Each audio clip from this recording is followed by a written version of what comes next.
Climate change की वजह से हमें काफ़ी बार कफ एंड कोल्ड हो जाता है, और उससे बचने के लिए मैं आपको एक छोटी सी टेक्निक बताती हूँ जो आपकी इम्यूनिटी भी स्ट्रॉन्ग करेगा और कफ एंड कोल्ड से राहत देगा।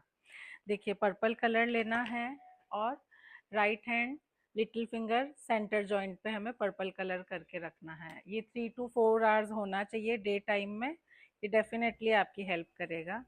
इसी तरह के और टिप्स एंड ट्रिक्स के लिए फॉलो कीजिए वेलनेस बाय प्रतिभा को।